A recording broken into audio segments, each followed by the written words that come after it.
Um site criado pelo Conselho Federal de Medicina vai ajudar a buscar crianças desaparecidas em países da América Latina. Vamos a Brasília com o nosso correspondente Wellington Lopes para saber mais detalhes. Wellington, qual é o objetivo desta ferramenta? Boa noite. Boa noite, Marco Antônio. Boa noite a todos. A ferramenta também possibilita a procura de desaparecidos na Espanha e em Portugal. Segundo o Conselho Federal de Medicina, existem 200 mil crianças e adolescentes desaparecidos no país. Você sabia que a cada 15 minutos, pelo menos uma criança desaparece no Brasil? Por ano, são cerca de 35 mil. No entanto, o Cadastro Nacional do Governo Federal só registra 324 crianças e adolescentes perdidos em todo o país. Na região norte, só há notificação de um desaparecimento no Amazonas e 5 no Pará. Não é necessário esperar 24 horas para registrar o desaparecimento de uma criança ou adolescente. O responsável deve procurar a Polícia Civil e fazer o boletim de ocorrência. A investigação será realizada imediatamente após a notificação. Em seguida, portos, aeroportos, Polícia Rodoviária e empresas de transporte interestadual e internacional vão receber todos os dados necessários para ajudar na identificação do desaparecido. O Conselho Federal de Medicina, preocupado com a causa, vai ajudar no resgate das crianças desaparecidas e criou um site em 3 idiomas, português, inglês e espanhol, que vai permitir que pessoas de diversos países cadastrem e busquem esses pequenos. A peça-chave na busca será os médicos. Mesmo as crianças desaparecidas que estão com alguém, elas em algum momento elas adoecem. Então, nós já iniciamos um processo de informação ao médico de como suspeitar, quais os sinais que ele deve suspeitar que essa criança não esteja acompanhada com os pais. Ele automaticamente deve registrar as autoridades competentes do município que ele estiver. Fora isso, ele vai na rede de busca e vai ver se encontra naquele estado, daquele país que ele está, no caso o Brasil, se existe uma foto dessa criança dada como desaparecida. Durante os próximos 4 meses vai estar em vigor o horário de verão em parte do Brasil.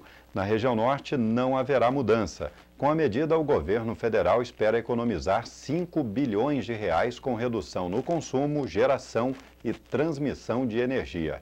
A partir de domingo, os moradores das regiões Sul, Sudeste e Centro-Oeste terão de adiantar os relógios em 1 hora, uma forma de aproveitar melhor a luz solar e economizar energia. Já se vão 28 anos de horário de verão no país. Mesmo assim, tem gente que não se acostuma.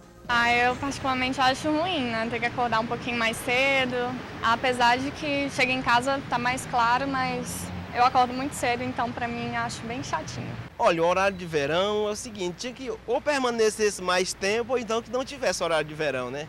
Porque quando a gente está acostumando, acaba o horário de verão. Mas os dias mais longos também têm suas vantagens. Fica legal para você sair mais cedo do trabalho. Parece que o dia fica mais longo sim, porque você tem mais coisas para fazer à noite, fora do horário de verão. Parece que você chega em casa e ainda está trabalhando, que você tem que fazer comida, arrumar alguma coisa e dormir. Então, assim, tem um lado bom também.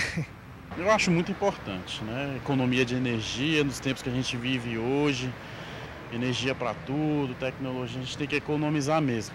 E o governo federal espera economizar 5 bilhões de reais, não só com a redução do consumo no horário de pico, mas com o adiamento dos investimentos no setor. Se evita um investimento em geração e transmissão, que iria para a tarifa, então eu tenho uma economia e eu deixo também de despachar usinas térmicas, também reduzindo o custo da geração de energia. As regiões Norte e Nordeste não entram no horário de verão. Este especialista em energia explica por quê. O horário de verão tem como objetivo trabalhar o hábito das pessoas e alterá-lo para o consumo mais reduzido em determinados horários. A proximidade de certos estados, de certas regiões com o Equador, torna essa medida muito pouco eficaz a ponto de possibilitar que ela seja descartada. Nos estados mais distantes do Equador, essa defasagem de 1 hora é importante, causa a mudança dos hábitos. São esses os destaques de hoje aqui da Capital Federal. Uma ótima noite a todos, um excelente fim de semana e até segunda. O Brasil é um dos países que vai sediar a Copa do Mundo de 2014. Mais de 3 milhões de ingressos vão ser disponibilizados, mas não é definitivo, porque nem todos os estádios estão com as obras concluídas. Esse é o assunto de hoje no quadro Articulistas do Amazonsat, com o presidente do Conselho Regional de Economia, Marcos Evangelista.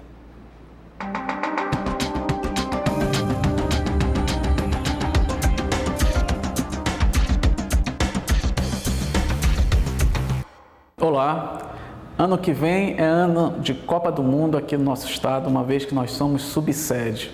E hoje me perguntaram o que fazer para mim estar entre os melhores lugares do estádio. Bem, o que nós temos que fazer? Primeiramente, você tem que fazer o seu planejamento do seu orçamento e dentro desse planejamento separar uma pequena parcela já para você gastar em 2014 na Copa do Mundo. Por que isso?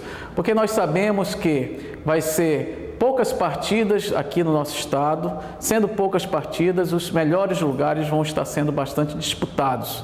Então, para você não ser pego de surpresa com um preço acima das suas expectativas, porque nós sabemos, quanto mais perto, mais caro, você já deve fazer o seu planejamento para a Copa de 2014. Muitas pessoas vão achar, mas está muito cedo.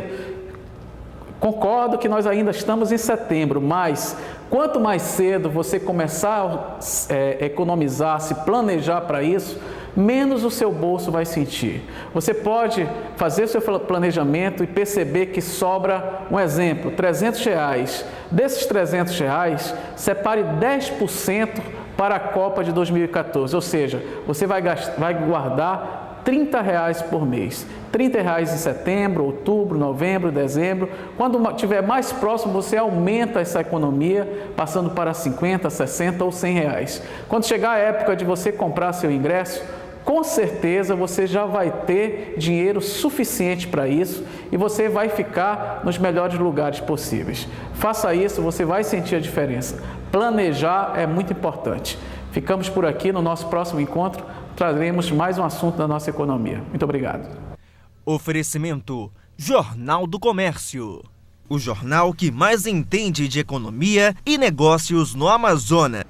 A Secretaria Municipal de Meio Ambiente e Sustentabilidade realizou na manhã desta sexta-feira um ciclo de palestras sobre a importância das unidades de conservação para a cidade de Manaus.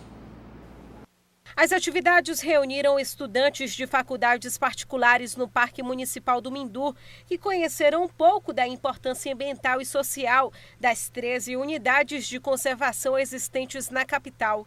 Para a Leila, do segundo período de Engenharia Civil, o crescimento da cidade precisa acontecer sem a promoção de desmatamento.